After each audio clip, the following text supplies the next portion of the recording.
प्यारे विद्यार्थियों, आज हम कक्षा 8 की मंजरी पुस्तक की कविता पेड़ों के संग बढ़ना सीखो का अर्थ समझेंगे और इसका संदर्भ प्रसंग भी समझेंगे, साथ साथ इसकी व्याख्या यानी इसका अर्थ भी समझेंगे।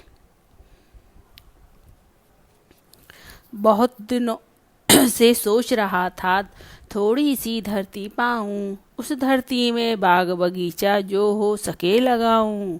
खिले फूल फल चिड़िया बोले, प्यारी खुशबू डोले, ताजी हवा जलाशय में अपना हर अंग भिगोले। इस कविता के माध्यम से कवि ने जो है पर्यावरण के संरक्षण की हमें प्रेरणा दी है, यानी हमें अपने पर्यावरण की रक्षा करनी चाहिए।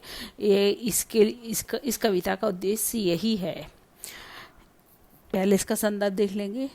प्रस्तुत काव्यांश हमारी पाठ्य पुस्तक हिंदी मंजरी में संकलित कविता पेड़ों के संग बढ़ना सीखो से उद्धृत है। इस कविता के कवि सर्वेश्वर दयाल सक्सेना जी हैं।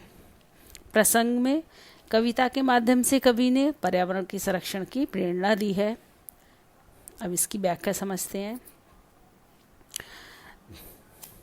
पहला है, बहुत दिनों से सोच रहा था थोड़ी सी धरती पाऊं, उस धरती में बाग बगीचा जो हो सके लगाऊं। खिले फूल फल चिड़िया बोले, प्यारी खुशबू डोले, ताजी हवा जलाशय में अपना हर अंग भिगोले। कवि का कहना है कि मैं बहुत दिनों से सोच रहा था कि थोड़ी सी ज़मीन लेकर पाऊँ, मतलब मिल जाए या मैं उसे पालूँ, तो उस धरती पर मैं उस ज़मीन पे मैं क्या करूँ, एक बाग बगीचा लगाऊँ जिसमें फल फूल खिलें, चिड़िया बोलें और सर्वत्र प्यारी खुशबू डोले और सर्वत्र सुगंध बिखरे।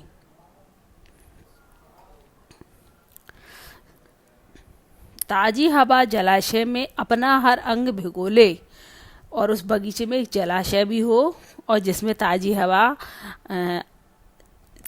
भी अपना अंग भिगोकर और भी ज़्यादा ठंडी हो जाए। इसके बाद दूसरा है, हो सकता है पास तुम्हारे अपनी कुछ धरती हो, फूल फल लदे अपने उपवन हो अपनी पड़ती हो सकता है छोटी सी क्यारी हो महक रही हो, छोटी सी खेती हो जो फसलों से दहक रही हो। कवि बच्चों से कहता है कि हो सकता है पास तुम्हारे, कि ऐसा भी संभव है कि तुम्हारे पास अपनी थोड़ी सी ज़मीन हो जिसमें फूल और फल लदे हों, या फिर फूल और फल से लदे हुए बगीचे हों, उपवन बगीचा, और अपनी परती हो और अपनी खाली ज़मीन भी हो, ऐसा भी हो सकता है। और हो सकता है एक छोटी सी भी क्यारी हो जो महक रही हो, जो क्यारी जो है वो खुशबू से, फूलों के खुशबू से महक रही हो, या फिर छोटी सी खेती हो, या फिर ऐसी एक छोटी सी खेती हो जिसमें खेत हों जिसमें फसलें लगी हों और वो फसलों से लहलहा रही हो, जैसे कि जैसे धान की खेत होते हैं लहलहाते हैं, या गेहूं लहलहाते हैं, तो ऐसी फसलों से वो लहरा रही हो। फिर अगला पैराग्राफ है बेटा, हो सकता है कहीं शांत चौपाए घूम रहे हों, हो सकता है कहीं सहन में पक्षी झूम रहे हों, तो विनती है यही कभी मत उस दुनिया को खोना, पेड़ों को मत कटने देना, मत चिड़ियों को रोना।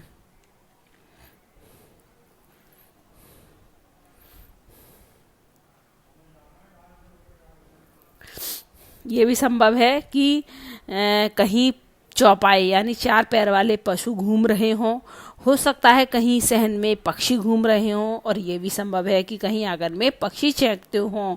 तो विनती है यही, विनती यानी प्रार्थना, तो तुमसे यही मेरी प्रार्थना है कि कभी उनको मत मिटने देना, उस दुनिया को खोना, पेड़ों को मत कटने देना, मत चिड़ियों को रोना, और कभी भी पेड़ों को मत कटने देना। पेड़ों को मत कटने देना, क्योंकि ऐसा करने से जो है चिड़ियों का आश्रय छिन जाएगा, क्योंकि चिड़ियाँ जो है पेड़ों पर ही रहती हैं और फिर तुम्हें चिड़ियों के लिए भी रोना तरसना पड़ जाएगा। एक एक पत्ती पर हम सबके सपने सोते हैं, शाखें कटने पर भी वे भोले शिशुओं सा रोते हैं। पेड़ों के संग बढ़ना सीखो, पेड़ों के संग हिलना, पेड़ों के संग संग इतराना, पेड़ों के संग हिलना। एक एक पत्ती पर हम सबके सपने सोते हैं का मतलब है कि जो पेड़ों की वनस्पतियाँ की जो पत्ती हैं, एक एक पत्ती है, वो हमारे लिए बहुत अधिक मूल्यवान है, क्योंकि हमारे सपनों को वो आधार देते हैं। और जब पेड़ों की शाखा कटने पर वे भोले शिशुओं असर होते हैं, और जब पेड़ों की शाखाएं कटती हैं तो भी वे अबोध शिशुओं की तरह क्या करते हैं, रोते हैं। इसलिए अपने जीवन में पेड़ों के महत्व को समझते हुए पेड़ों के संग बढ़ना सीखो और पेड़ों के संग ही हिलना सीखो और उनके संग संग इतराना सीखो। जैसे वो अपने पत्तों के साथ इतराते हैं, हिलते हैं, वैसे ही तुम सब भी सीखो, क्योंकि यही यानी पेड़ों को अपने जीवन का एक अभिन्न हिस्सा बना लो, अपना अभिन्न अंग बना लो।